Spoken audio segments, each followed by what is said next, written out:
The one that is signed by us.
Welcome to Meet the Author, where you can join in on insightful conversations with best-selling and award-winning indie published authors.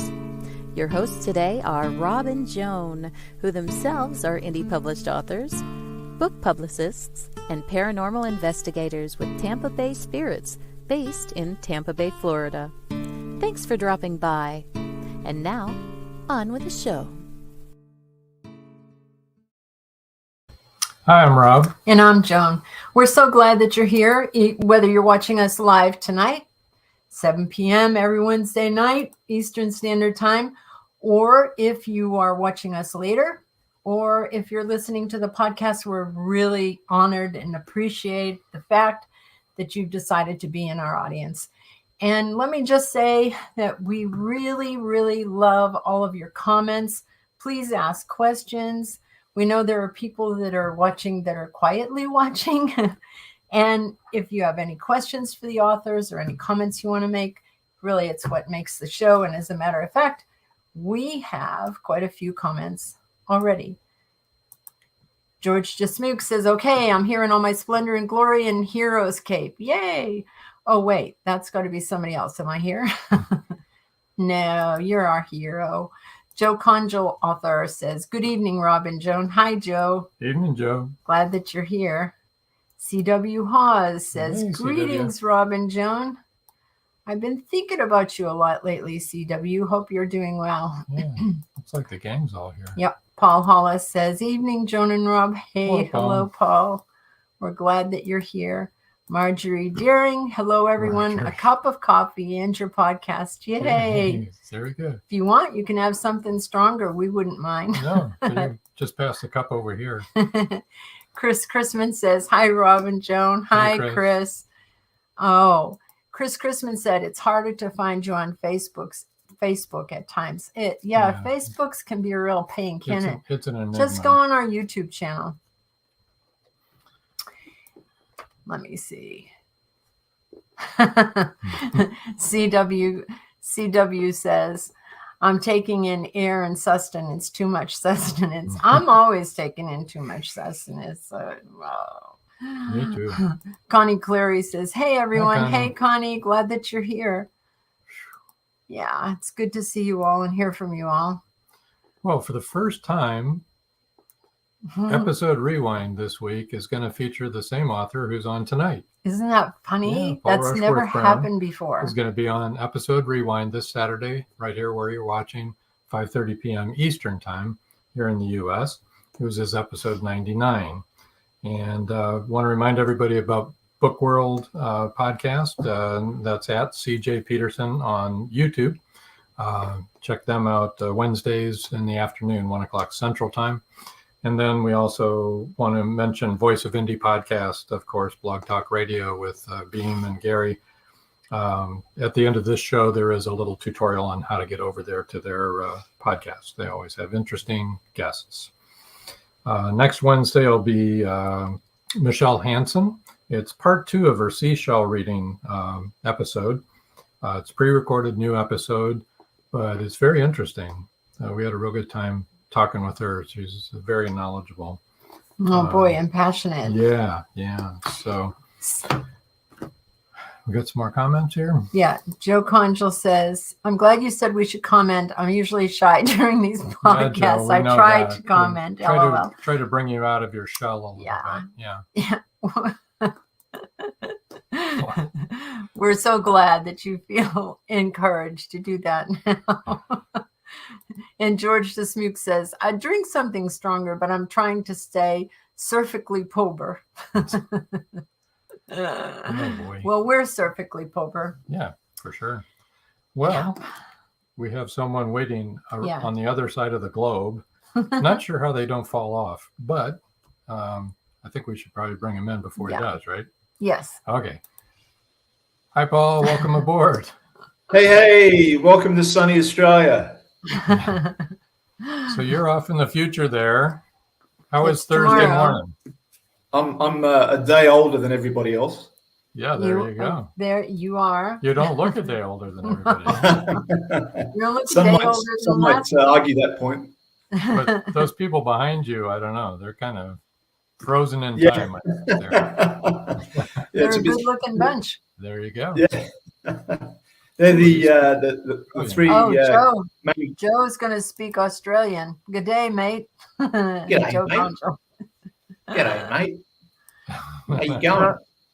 And throw some shrimp on the barbie. That's all we know. And George Desmukes wants to know, what time is it in Australia? And he's in Sydney. So it's 5 minutes past 10 in the morning. 10 in the morning. Okay.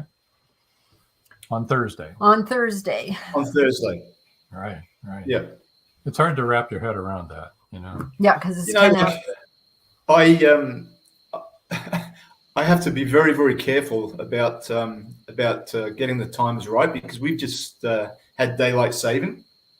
It was 1st of October, so I had to take all of that into consideration when I was working out the time, and then just a double.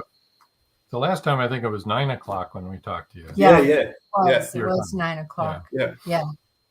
And it's dealing with times. Sydney, Florida. I just lose it. Yeah. I say to my wife, Claire, can you check this? Is it 9 o'clock, 10 o'clock? It's difficult for people in London because we have a lot of authors there that would like to be on the show, but they have to be. That's like midnight their time. Their time in London, and it's just, and then trying to figure all that out, and it's. Joe Conjal says, is it spring there, right? Correct, is it spring in Australia? Yeah. It's just starting to fall. Just starting to warm up a bit now. Well, we're in Tampa, so it's always warm. It's always warm. It's always 90 degrees at least. In the summer, this summer, it's been in the hundreds, so it's been too hot. Chris Christmas is up. Go ahead. I'll read what he said later. Go. Oh, okay. I was just going to say that, we're, as I mentioned before, we're in, before we went on air, we're in for sort of like a really big bushfire season this year. So, not looking forward to that. Yeah, it's been bad here too. Really bad. Chris Christmas said, okay, I'm here now. I've got an Aussie friend reader who keeps me on the straight and halfway narrow, LOL.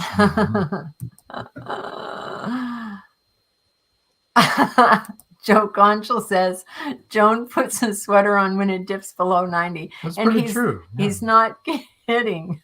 I get freezing cold. My blood just can't take it anymore. Ooh, I agree, Marjorie. Marjorie Daring said, I love the backdrop. It looks like there are 3 more guests warming up in the wings. Marjorie, they were talking before the show.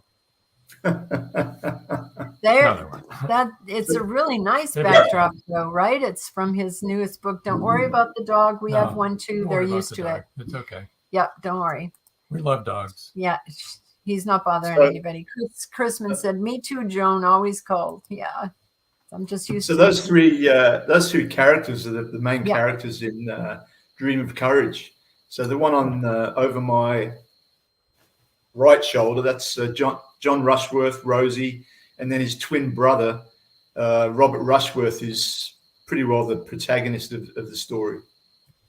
Yeah. So John is the one to Behind. our left, that's sorry, behind you on the Yeah, left. there. Yeah. There he And is. then that's John Rosie, the Rushworth. woman in the Then middle. Rosie, she's sort of And like then- a barmaid, and then Robert? that's Yes. Robert Rushworth, the protagonist, who gets Okay, now- gets himself into all sorts of trouble. Now, Does this he? is Neat, Dream yeah. of Courage, Facing Fear Head On. It's Shawline Publishing, and it's releasing on November 22nd, right? Yeah. Okay. So you want to tell us a little bit about that then? Well, Joe has a question Oh. first. Paul, did you name them after your family? Yes. So the first, I've always been a bit of a history nerd, and about 3 years ago, I did a family history. Now, obviously, these novels and stories don't have anything to do with my family, but I do like to sort of like place my ancestors' names in as the main characters. So anyway, about 3 years ago, 3 years ago, I wrote a 400-page family history. And to make a long story short, I thought, this furthest away ancestor that I had, dating back to 1590, I wonder what his life was like. And that was basically the birth of the first novel in the Skulduggery trilogy, Skulduggery, and which is a bit of a whodunit, a bit of a mystery, twists and turns, romance, all set in 1590. And then basically Red Winter Journey, which was the second novel in the trilogy, is basically the next generation. And that novel takes place in and about around the time of the English Civil War. But it's not really a war movie as such. It's more like a story of a father's love for his son after he's been kidnapped into the Parliamentary Army. And his father and his grandfather go on this perilous journey to try and get him back. And what once year again, is that set in, Paul? so that would 1640s, 1642. 1640. So we start in 1590, did you 90? say? Yeah. And then 1640. Okay. Yep. And it gives I suppose, besides being sort of like mysterious thriller type stories, it also gives sort of like a background of how peasants lived on the moors of Yorkshire back then, and how they survived, with their weaving and their spinning of wool, and really how hard it was to live at that time. So, Dream of Courage is sort of like the third and final novel in the Skulduggery trilogy, and so that takes place sort of like in the beginning of the 1700s, and probably a little bit different to the others. You can read all three books separately, or read them as a trilogy. But Dream of Courage is about two young men, two twin brothers, who after the food stores and that have been decimated by these armies that have sort of like basically gone in and trashed villages and towns during the English Civil War. There's not a lot of food around, and the Rushworth family are struggling. So the two brothers, now a bit older, they decide to leave the moors of Yorkshire and go off and make their fortune in the city, like a lot of people were doing. So their parents set them off, give them as much food as they can spare, a few change, a bit of coin, and they end up going to Leeds, which is sort of like one of the, well, back then it was like a town, but obviously now in England it's one of the big cities. And it sort of like gives a good insight into how sort of like a small town, how it's sort of like, it was full of sort of like cutthroats and beggars and sneak thieves and all that type of thing. And these two brothers arrive basically just to find work, to find a place to live. And unfortunately, on the first day that they arrive in Leeds, this pickpocket actually steals Robert Rushworth's purse from his person. So they have no money. And then, of course, the story revolves around them basically trying to survive in Leeds. John and Rosie become, I suppose, intimate. Robert makes some really, really bad decisions and goes off and tries to make his fortune in let's say, non-ethical ways, and gets himself into all sorts of trouble. He gets hunted down by what they called back then was a thief taker. So a thief taker was sort of like, because there was no police as such, private citizens used to become a constable, right? So the thief taker was somebody that was hired to, I suppose, arrest somebody that had done the wrong thing. So this thief taker, and quite often those thief takers actually come from the worst part of society. So quite often they were thieves themselves. You know, they'd steal something, and then they'd find out, tell one of their mates to steal something, and then they'd sort of like chase them down to get the reward back, and that type of thing. And that's, wow. I suppose that's like, I suppose, the journey or the basis of the novel is how this thief taker hunts down Robert Rushworth. Trying not to say too much now to give too much away. Yeah. But hunts down Robert Rushworth because he has stolen something. And then there's, you know, involved. There's pirates. There's highwaymen.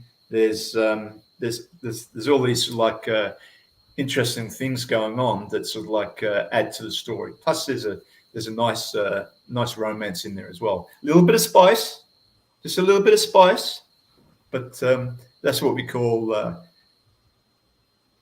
little bit of romance. Yeah. Are the thief takers like bounty hunters? I was going to say they were like bounty hunters. Yeah, pretty well. Similar. Well, except that our bounty hunters hopefully aren't all of them thieves. I mean, well, you never know. Chris Chrisman said, how much research did you end up doing for the series? Okay, so I started about 3 years ago, and one of the things, or a couple of things that I really, really wanted to get out of or people, readers to get out of the novel, I wanted to make them very authentic. So I researched and researched and researched. Right, I'm talking about not just. I'm not talking about not just on the web. I'm talking about writing away to libraries in England. I'm talking about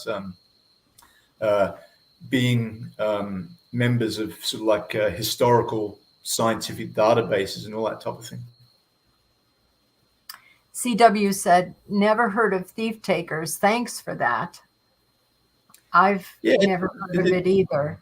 Yeah, it's quite interesting because, as I say, you know, there was no police as such. So in small villages and towns, they'd have something called a constable. But the constable was actually taken from the general population. And in small villages, they'd sort of like take turns, right? And so the constable would be responsible for helping the bailiff to you know, bring people to justice in the manor court and that type of thing.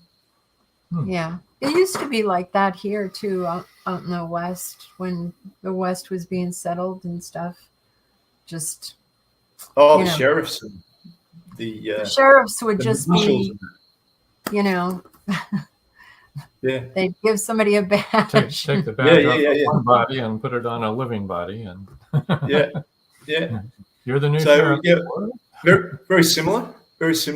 But as I say, a lot of these thief takers were, I suppose, hired by, you know, richer people to get their stolen goods back, or to catch them if there were, you know, there's a murder or assault or any of that type of thing. But quite often, as I say, they were from the lower echelons of like a crooked society as it was. So yeah, it was, they were thieves themselves. Yeah. It's very interesting, though. I mean, I love historical fiction because, you know, you're being entertained, but you're also learning at the same time. And so I've always I've always loved historical fiction. Yeah. To put myself in that place of what it would have been like to live at that time. And I'm always thinking, I am glad I'm alive now. Yeah. Yeah. And so like, I suppose, as I said before, I try to make it as authentic as possible, because I like people to, when they read my novels, to step back in time. And, I try to use, and a lot of that knowledge and a lot of the words that we used back then are being lost. So, I try to use words that we used back then. For instance, a term by the name of fodpoodle, which is sort of like a stupid man. And so in my second, sorry, what was that? Maybe we could revive that one. Yeah. There's a lot like of rolls there. off the tongue. Yeah. Be better than some of the language when we're driving. Yeah. We're going to need to take our. I'm sorry. Go ahead. So, because of that authenticity, I like to really describe and put readers in. For instance, just walking through a market in sort of like the 17th century or the 18th century in Old England. The smells, the sights, the hawkers. Get your faggots here, and faggots are sort of like sticks. And selling their wares and all that type of thing. And I really like to bring that authenticity to the novels. And I want people to sort of like for me writing it was sort of like stepping back in time, and I want my readers to feel like step back in time as well. And they'll smell what this market smells like. They'll hear what the market was like. There's commotion. There's lots to see. Yes. And in one part, can I talk about this? Yeah. So in one part in Dream of Courage, one of the characters ends up in jail. And back then, the jails, there was no sort of like male jail, female jail. Everybody was just piled into one. And quite often debtors, you've heard of debtors jail, they were thrown in there with cutthroats and murderers, and there'd be children in there with their mother, and just imagine sort of like spending a few days in York Castle prison, back in the 1700s. The smell, there was no sanitation. There might be sort of like 60 different people piled into a cell where they were fed once a day with where a woman would sort of like show up with a ladle of porridge or oats and sort of like slap it on their hands, and they'd have to eat it with their hands, and and the dampness and all that type of thing. So that's the type of thing. I don't pull any punches. That's I like to say it the way it was. Well, Chris Chrisman says a good historical novel will take you back in time. Totally agree with that, and that's what we were saying. And we need to break for our first break here. With word from our sponsors. So don't go away. Don't go away, everybody. I think, Paul, you're still planning on reading a little. Yeah. Cool. All right. So when we get back, we'll do that, and stay tuned. Paradise, my prison. Charlie Flint awakens from a deep sleep and finds himself alone on a tropical beach surrounded by a palm tree jungle and exotic animals. He cannot remember who he is or anything about his life. First, he must find food and build shelter and protect himself from hidden dangers.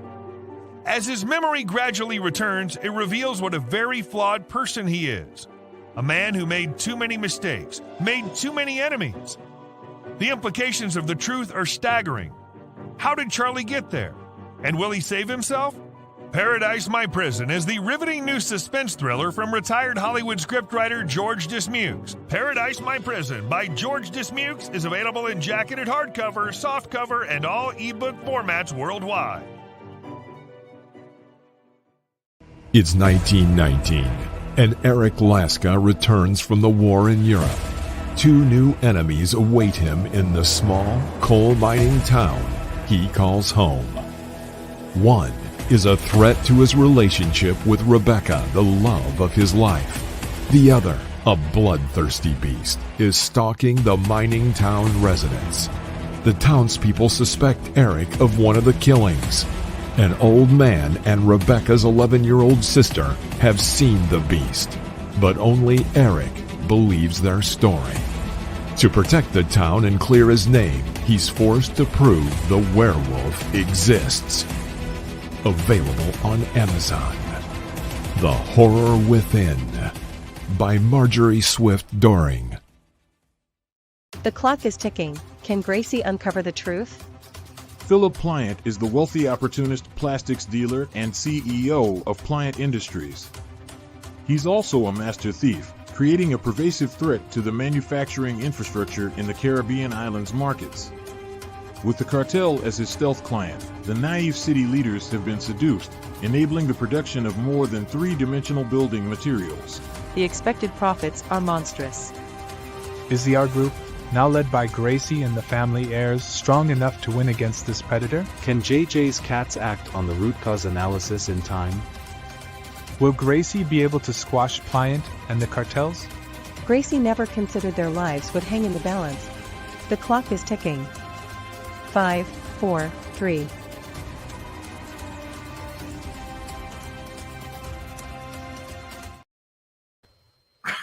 Excuse me. Hello, we're back. Chris Chrisman says, great commercial, George.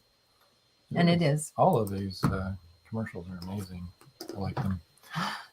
Yeah, me too. So glad that when I sneezed, I didn't cover all of you. That were just on video. Sorry about that. Okay, so are you wanting to read out of Dream of Courage? Yeah, sure. So, as always, it's with a novel that's so packed full of things. It's a difficult choice to sort of like choose what you're going to read. So, obviously, you don't want to give too much away. But what I thought I'd read a small snippet from the time when Robert and John actually arrive in Leeds.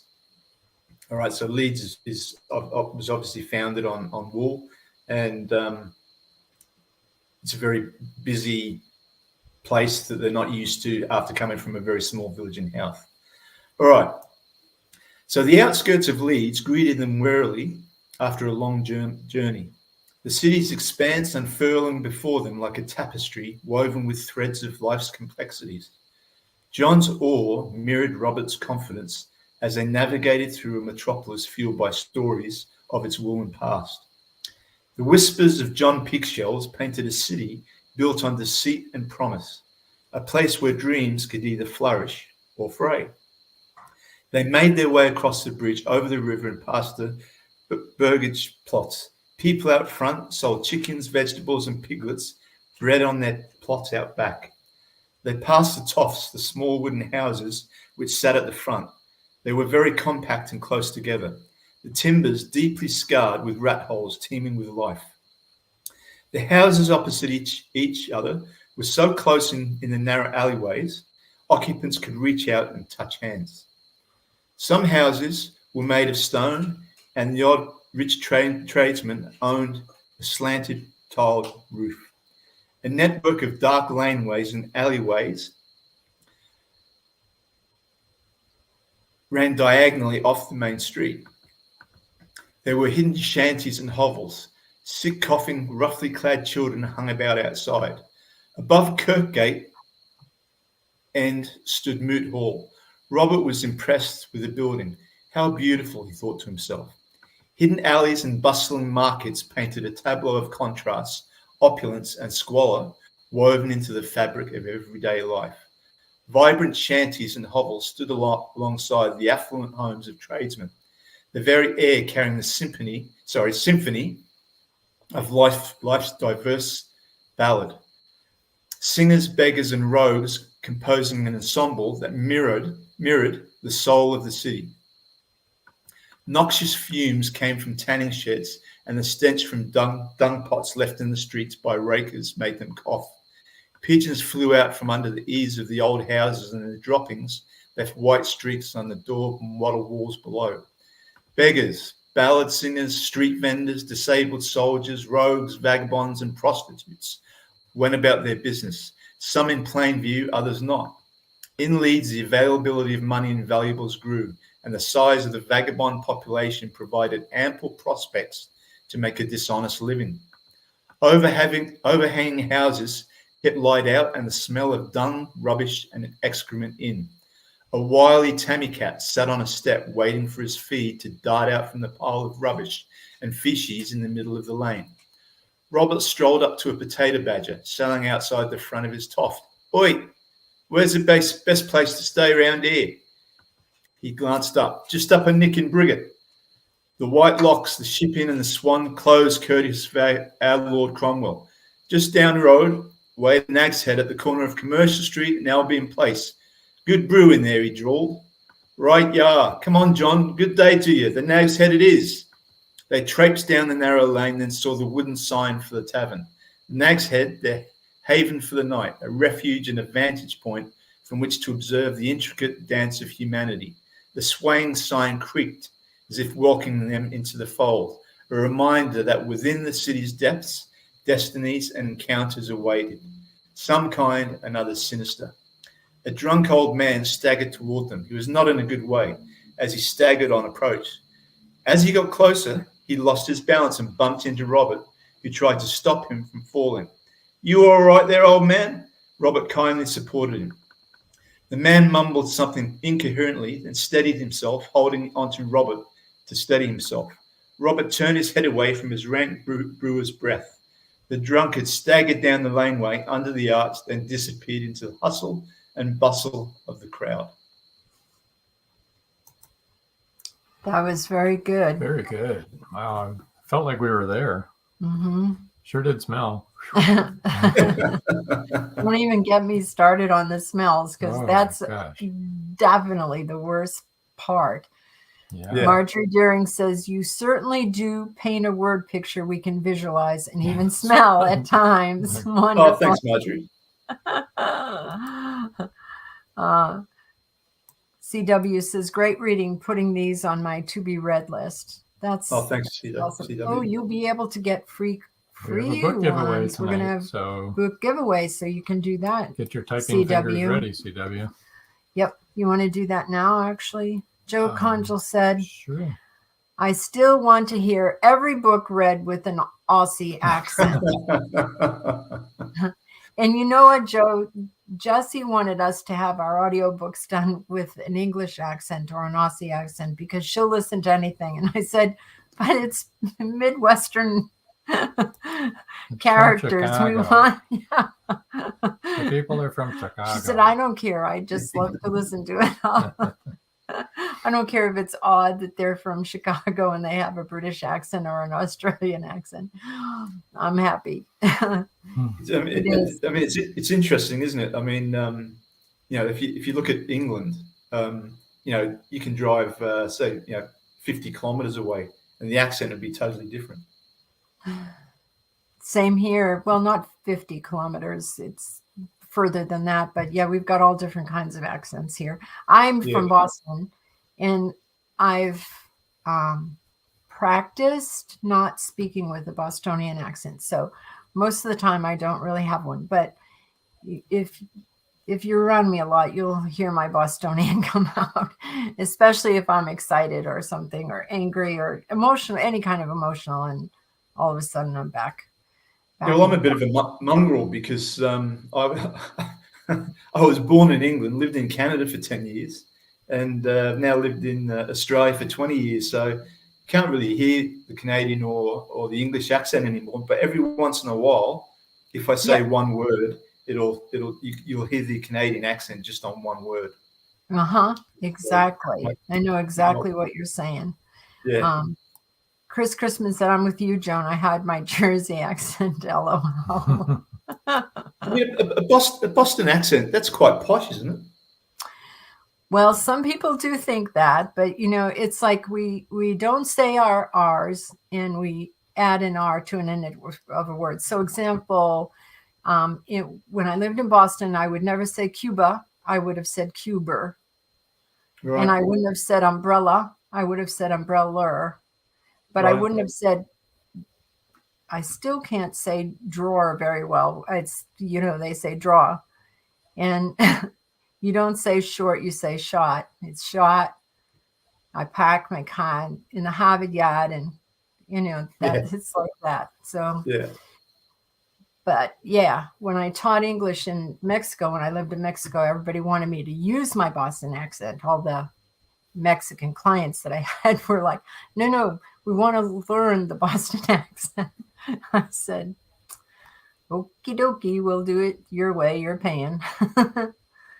All right, let me bring up all of your There's actually only the one yes website. So we're doing it a new way now. We're just going to give out the one web page. As long as the author's web page has everything All the social on media, it, all of his social media, then you can find it all here. So those of you who want to get in touch with Paul, who want to find all of his social media and all that stuff, you can find him on his webpage, which is www.paulrushworth-brown Skulduggery winterofred.com. See, I read it wrong. Sorry. So that's, I'm going to spell it once. Paul likes nice and short. It's PAULRUSHWORTHBROWN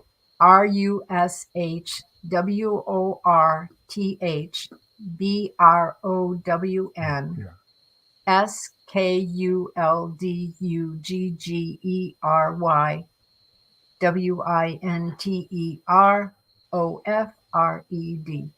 For those of you who are, listening, of course, you can't see what it looks like. Joe Conjal said, Joan, do you say wash or wash? Wash is from Midwest, Pennsylvania. It's more like the Midwestern. Yeah. On the East Coast, we say a wash. car. And okay, yes, and I say water. Joe, I say water. You don't say water, you say water. Yep, water. Anyway, the book giveaway. We're doing that a little different on this for this one as well. Let me find it here. Okay. All right. Here we go. All right. Book giveaway is the first 3 people to subscribe at that history webpage, www.paulrushworth-brown-skulduggery-winterofred.com. Will win an ebook and a copy of Author's Porch Magazine. Now, that'll be an ebook of which one, Paul? So it'll be the recent issue, number 10 of Author's Porch Magazine. Comes out. It came out yesterday. So I've Author's Porch have been great, sort of for my career. The magazine, for anybody who does a lot of reading, the magazine is just second to none. It's if you want to know anything about what's hot and sitting on the shelf, it's usually in there. Guest appearances, as I mentioned to you before, they actually do character interviews where they'll take a character from, say, my book and actually interview the character, which is nice. An amazing concept, I believe. But Author's Porch Magazine. So they'll get an e-copy of that, and of course an e-copy of a free copy of Skulduggery, Red Winter Journey, one of them, whatever you like. Okay. Of choice then. Book of choice. Okay. Yeah. Cool. So that's a little different. You got to go in and subscribe in order to be entered into the contest. Yes. Yeah. Probably the best way to get in there is just to do a Google search on Howarth /Skulduggery /Australia. Okay, so Chris Chrisman says character interviews are a great idea. They are, Chris. It's really clever. And Joe Conjal said, I get Author's Porch. It's really good. Yeah.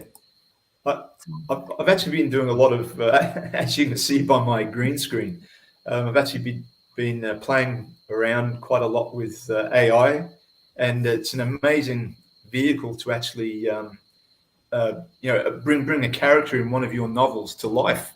And I've got, and Author's Porch actually gave me the idea for this. And what I have the ability to do now, I can actually describe a character, and this AI website will actually develop the character in picture form. And then what I can do is I can go to another website and actually use that character and give it a script. So my character is actually sitting there or standing there back in the 17th century speaking. That's cool. Wow. And they move, and the lips move, and it's amazing what you can do now. It's crazy. CW said, I've used character interviews on my blog. Yeah, that's great. I think technology is moving along so fast, I'm having trouble keeping up with it. Oh yeah, it's. I mean, everywhere you look now, everything's AI. I mean, one of the funniest things I saw when I was just sort of like mucking around on the computer on my phone the other day, and there's actually a website that you can go to, and you can make your girlfriend or boyfriend, however you see fit, and talk to them, and sort of like ask them to go out on a date and all that type of thing. I mean, that's crazy. When they show up at the door, then you have trouble. Yeah, that's weird. Yeah. Oh my goodness. Joe Conjal says, I've done the character interviews on my blog too. It's fun to write. Yeah, well, they're alive to us, so they're real people. So that just makes really good sense to me. I mean, we know the way they think. And interestingly, I sort of like develop a character, and I'll show it to my wife, and she'll say, no, because she's read Dream of Courage about 3 or 4 times. And she'll say, no, Isabel doesn't look like that. Milton Kilson doesn't look like that. He needs to be fatter. He needs to be more devious looking. Good for her. So she's a help. Oh, well, my biggest fan, my biggest critic. Well, as long as it's constructive criticism, that's good. Yeah. There you go. We all need that. Well, it's time for our second break, believe it or not. Wow, and the our time last break. is flying. And when we come back, we'll talk about what you got in the future here coming up. So everybody stay tuned. Don't go away. Stay tuned. Many secrets are hidden within the darkness of the jungle. Behold, this one about a man, a woman, a black jaguar, and an ancient Maya legend. Two Faces of the Jaguar is a novel by George Dismukes that will take you deep into the jungle and capture your imagination until the last word. Two Faces of the Jaguar is book 1 of a trilogy. Two Faces of the Jaguar, where only the adventurous dare to read. Two Faces of the Jaguar, The Lost City, and The Jaguar's Quest are available on Amazon.com, Barnes & Noble, and many other bookseller websites. Two Faces of the Jaguar, the book people are talking about. Get your copy today.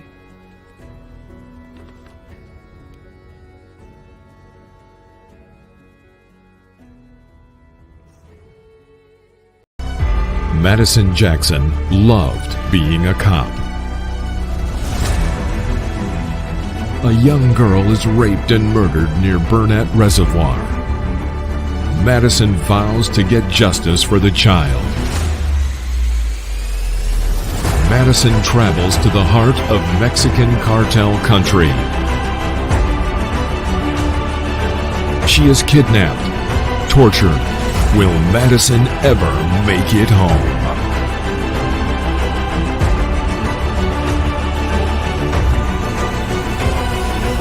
Justice by Kelly Marshall, only at Amazon.com.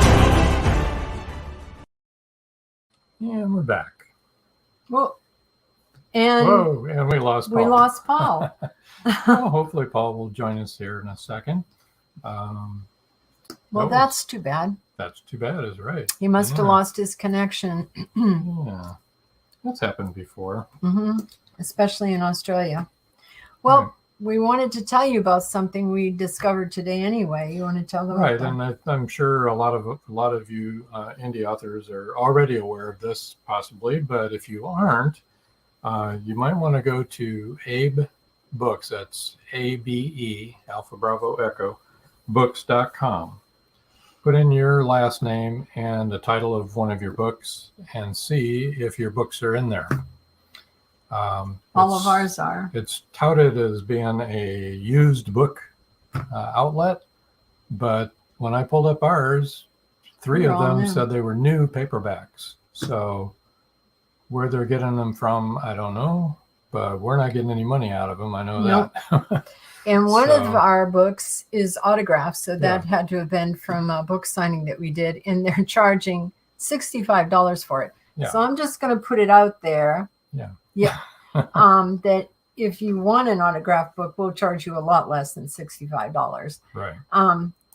CW says Abe is owned by Amazon. Yeah. So I don't know if Amazon, if it's Amazon and their new books, we should be getting some of that money. Chris Chrisman says, wow, I know. Paul says, every time you all say Paul, I look up like I missed something. I know. It's very confusing, isn't it? It is. You didn't miss anything. Okay. Chris Chrisman said, the Zon has been doing strange things lately. What is the Zon? Explain that, please. Explain yourself, young man. Yeah, it's really funny, Paul, the other day. Amazon. Amazon. The Zon. You sound like you're from Australia or something. You're shortening everything. Yes, in Australia, that we were talking to Paul Rushworth-Brown, not Paul Hollis, about it earlier. That they abbreviate everything. So I had to ask him, because he said his wife was a physio, and I said, okay, I need to see for sure what that is, because you abbreviate everything. Is that a physical therapist? He said, yes, that's what it is. I said, okay. But if we called a physical therapist here a physio, I don't think anybody would know what the heck we were talking about. Well, I'm sorry that Paul lost his connection, but I think that you all got everything that he had to say. Right. Let me go ahead. He did want to talk about a little bit about his new book coming out, and he's just working on it now. I don't even think he has a cover. He has a working title, The Odyssey in the Outback, but it's very much in the early stages of the writing, I believe. I'm not even, he didn't tell us when he expected release on that. But. Yeah, so I think it's when, as he said, his 3 books are in the late 1500s, then the mid 1600s, and then the early 1700s. And so then this one is when they moved to Australia, I believe is what happened. Like 1800s maybe. That's what I'm thinking. Do you have his covers to show? We most certainly do. We showed them earlier. We showed them again. No problem. Wait, just one second. Joe Conjal said, I got an email from Amazon yesterday that said they're going to start letting us choose the date of future publication for paperbacks, but it's still not a pre-order for them. Okay. Yeah, we didn't get that. Yeah, I can. Chris Chrisman said he saw that too. I saw that too, Joe. Let me put up his covers again. Skulduggery. That's the first one, 1590. Red Winter Journey, 1640s, I believe he said, and Dream of Courage, early 1700s. Yeah, no, Dream will come out November 22nd is the release date on that. Yep. Anyway, so I love historical novels. I'm not real excited about the smells because I don't think it was very pleasant back then, any of the smells. Oh, Marjorie Deering said, I saw that too, but I don't understand the advantage to doing that. What am I missing? Yeah, I don't know. I'm thinking that over myself. I don't know what the advantage of that would be. I guess being able to pick the date, or I don't know. Seems like if you had it available for pre-order, that should be an advantage. At least somebody could put in an order if they wanted to, you know? Yeah. Otherwise, they might forget about it. You never know. Mm-hmm. Yeah. Yep. Exactly. Well, I'm not sure what kind of trouble Paul's having. I don't think he can get back on. But he must be having some serious trouble. Yeah. Or we would have heard from him. Yeah. Yeah. But I think you all got all the information that you wanted and that you needed. Let's put up his banners. His banners disappeared the same time he did. That was odd. I don't know why that happened. All right. So if you haven't already, you need to subscribe in order to enter the giveaway. He's given away an ebook copy of either one of those books. An ebook copy of choice and a copy of the Author's Porch magazine, the new one. And so when you go onto his website, the little thing comes up and says subscribe. And you just go in and subscribe there. George Dismuke says, can I help? I think I know what he wants. Sure. I think he would like to come on and Sure. talk about. I guess so you can better coordinate with the ebook release date if that's in pre-order. I guess so. I guess that would be the advantage, Joe. Whoops, what happened there? I don't know where that came from. I don't know where that came from either. Oh, goodness. Okay. I know what it was. It was yeah. our interview I know with where it came from. It came Neil Haley. From down here. All right. Hang on just a second here. All right. We're going to bring George in.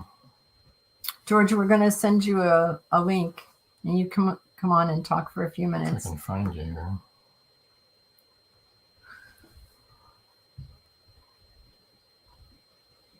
Anyway, yeah, I love historical novels. I've always loved them. I like learning about what life was like back then.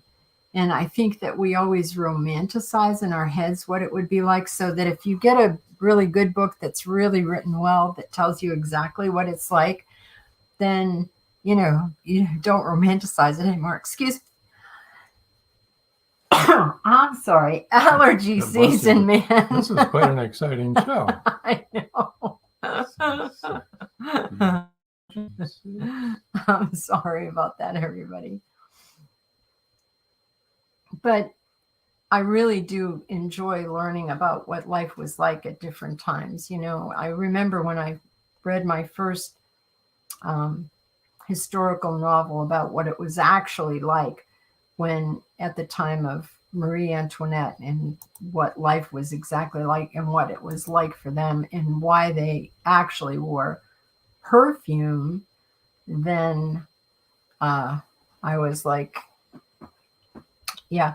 Marjorie Daring said, they do tend to make you grateful we're living now. Yeah, really. Just from the sanitation end of things, and I mean, everybody back then, I've read books that everybody back then had fleas, and I can't. It just,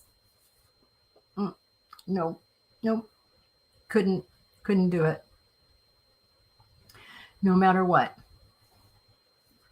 It's hard enough for me keeping everything sanitized here now. And Rob will tell you I'm a little bit of a germaphobe. Oh, a little.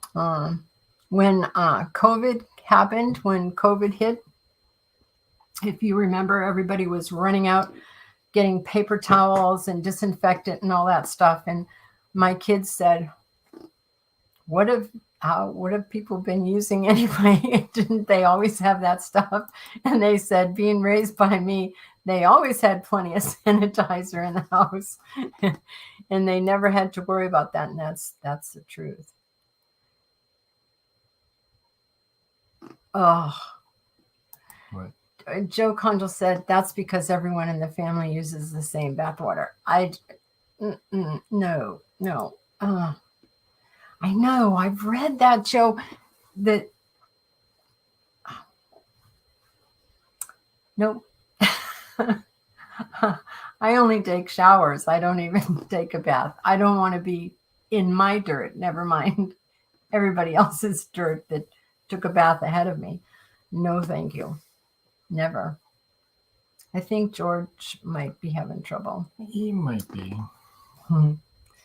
Chris Chrisman said, don't throw the baby out with the bathwater. And CW at the same time, and neither one of them can see each other because they're on two different channels, said, that's why the baby got thrown out in the bathwater. That's exactly right. There you go. But I can remember reading books and they would be talking about that. And I'd be like, oh, that did not really happen, but it did. And the water would be brown. It was so dirty. And I'm thinking, why are you in it then? Go in the river. Oh, I guess we don't want to talk about what gets thrown into the river. So never mind that. That's not going to help. Well, George is working on it. He says he's trying, so I can always call him and just get an audio here. All right. Marjorie says, now I'm picturing babies lying all around in the streets. That's so funny. Well, and one of the things that I learned about why the man walks on the street side and the woman is on the inside is because they threw the garbage out of the windows. And so then men, being chivalrous, would let the garbage hit them instead of the woman. I mean, just no. I was definitely born at the right time. I couldn't have handled all of that stuff.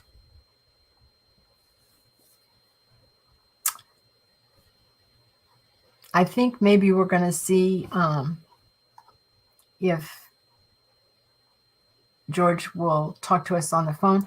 Chris Chrisman said, yes, I still make my wife walk on the inside. Yeah. Well, we live in a 55 plus community, and it's really quiet in here, and we're back off of the main roads, and everybody here walks in the middle of the street, which drives our kids crazy when they come over to visit. They said, doesn't anyone use the sidewalks or anything? They're all walking in the middle of the street. And I said, yeah, well, we do that too. But so Rob doesn't push me onto the sidewalk or anything like that, or walk on the side near the street, because we're all both walking down the middle of the street. Here he comes. Here. Oh, no, nope, this is Paul. Hello, what Paul. happened? You're back. Hello. Put another quarter in or something? Oh, yeah, the little kangaroos. They're not pedaling fast enough. Oh, you've got that model. Okay, that's cool. Yeah. We're I told talking you about that. we're talking about what happened, with women being on the inside, men on the outside. Marjorie said, I heard men walked on the outside, so they were more likely to be hit by cars or the splashback. Oh, you mean Actually, in modern times? One of the things that I learned that I thought was quite interesting, that through my research, is that how they say it's bad manners to put your elbow on the table. Yeah. When you have dinner. The reason for that was because back in sort of like the 17th and 18th century, because people were living in sort of like really small cottages, what they do is at dinner time, they'd actually bring out sort of like sort of like a tabletop and put it on these legs, right? But it wouldn't be bolted on or nailed on or anything. So if anybody went like that, the table would flip up, and all the food would go everywhere.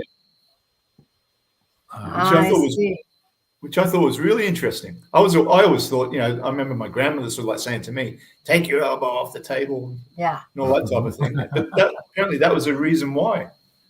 Wow. Yeah, and now, and Chris Crispin can back me up on this. Now, New Jersey housewives do that when they're mad. They flip the table. Yeah.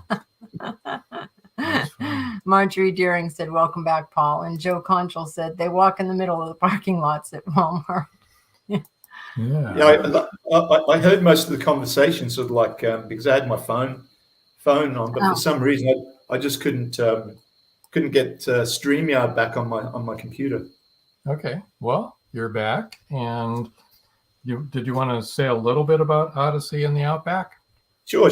So obviously, some people sort of like say, what's an Australian writing about English historical fiction, and which is fair enough. But I just thought that I would actually like to bring a little bit of Australiana into my next novel. So Odyssey in the Outback is basically about a 18-year-old young man who fails to make it into military service. This is sort of like it'd be in the early 50s. And he emigrates to Australia under the £10 POM scheme. So the £10 POM scheme was a scheme that this is sort of like going way back when Australia had an all-white policy, which I totally disagree with, of course. And they wanted to get as many sort of like British people out to Australia as they could to increase the population. So the scheme was that English people or British people could pay £10 to the Australian government. And the Australian government would organise their trip over to Australia by boat. We'll organise them somewhere to live and try and fix them up with a job. And so my father was actually a £10 POM, and so so the story, and as I say, it's in its sort of like basic stages at the moment. But the story will be about a young man from Yorkshire, basically thrown into the deep end in outback Australia, and he was working on a sheep station, which, as I've mentioned before, could be the size of a small country, dealing with sort of like the conditions in the outback, dealing with Aboriginal stockmen and sort of like that early Australian Aboriginal frontiersman type of life. And of course, just like everything, there'll be a little bit of romance, a bit of mystery, twists and turns. But it's up here. Expect the unexpected, right? Yeah. In what year will that be? The fourth book here? The next so it'd be in the 1950s. Oh, it'll be all the way in the 1950s. Yeah. We're going to jump forward. But that'll still be sort of a historical novel. Yeah. I remember the 1950s, but... Yeah, I'm more interested in sort of like, I suppose, sharing. I mean, I've actually worked out in the outback myself. So I know what it's like with the flies and the dry riverbeds and the droughts and all that type of thing, bushfires and that. So I just want to bring a little bit of that Australiana into my next novel. Sorry. George said, couldn't do it. StreamYard is WEIRD. Excuse me. Yeah. Well, I'm sorry, George. Yeah. We'll have to have you on another time. Right. Joe Conjal says, it's a good thing you reminded everyone to comment tonight. Help fill in the time while Paul was gone. Yeah. I do love all the comments. There are other people watching that are not commenting. And I don't know if they're shy or whatever, or if they're having difficulty. I know that Facebook can make it difficult for you to comment, and I know LinkedIn is really difficult to comment on.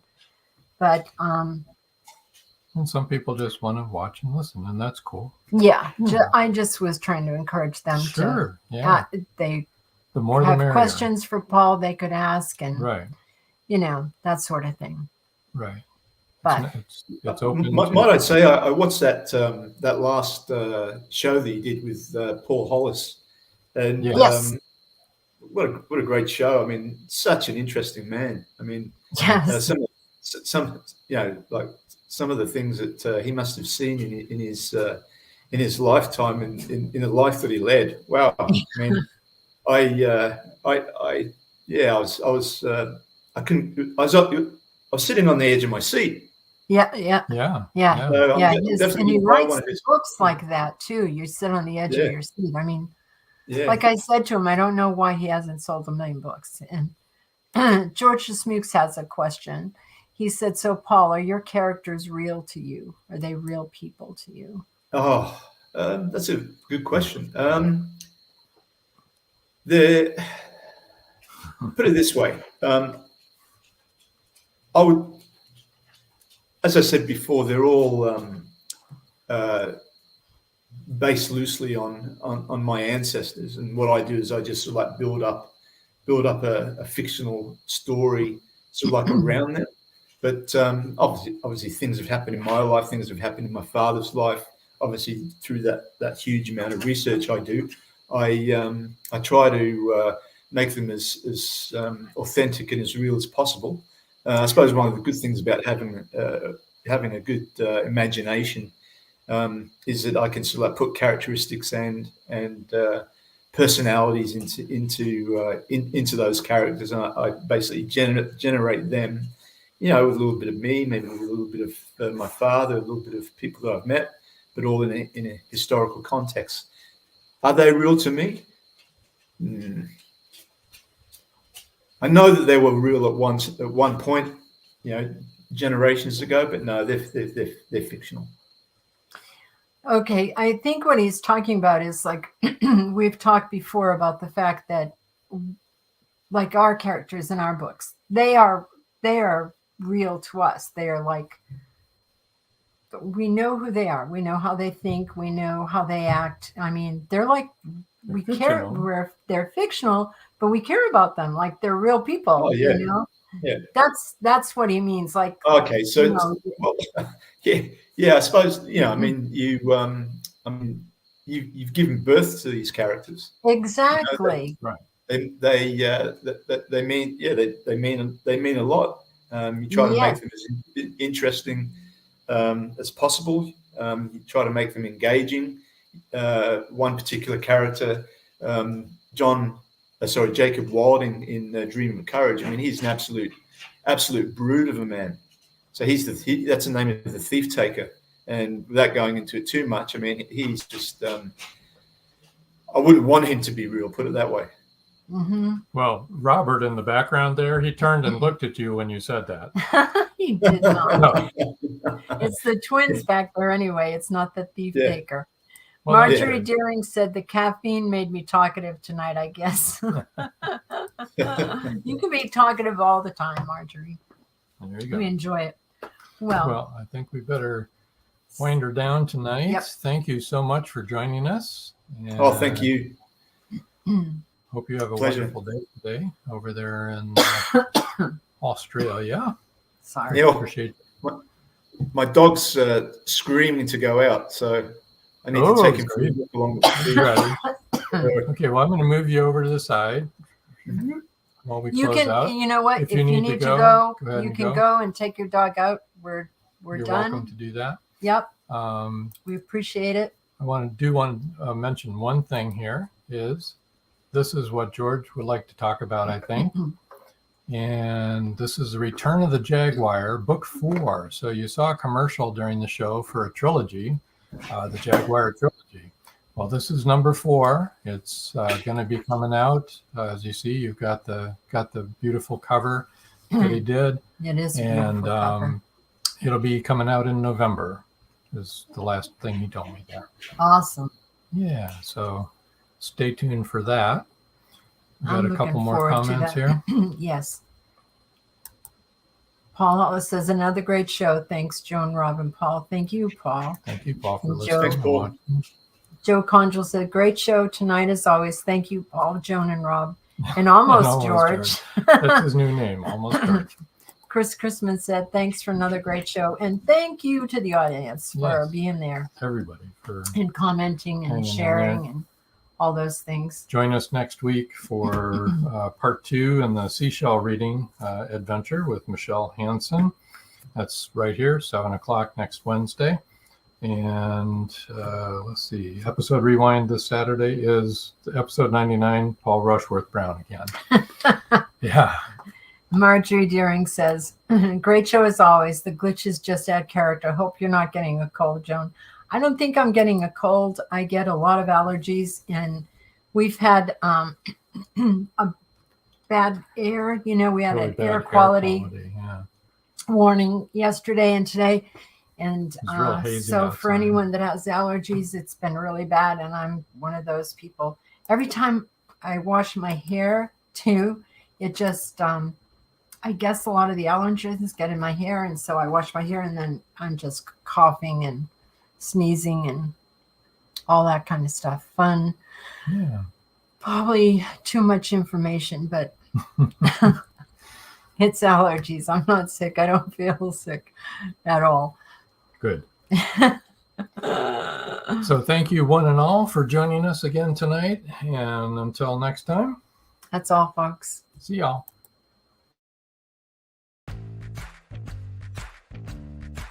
Live every Wednesday, your Voice of Indie hosts Beam Weeks and Stephen Gees welcome authors, musicians, publishing industry pros, artists, and assorted creative guests for an exciting interactive hour. Call in during the show or post questions and comments on Twitter for responses in real time. Meet your favorite indie creators, learn inside tips, network, and promote your work. The link for each week's show is pinned on Twitter atop @VoiceOfIndie, and you can receive the link every Wednesday morning in your inbox by subscribing to our newsletter at freshinkgroup.com. Check out Voice of Indie every Wednesday on Blog Talk Radio and catch hundreds of episodes archived everywhere from our websites to our YouTube channel and Spotify. Thank you for joining us here on Meet the Author. Make sure you stay up to date with our show by clicking like, follow, and share. And you can find us on Spotify, iTunes, and more. See you next time on WLFE-DB.com.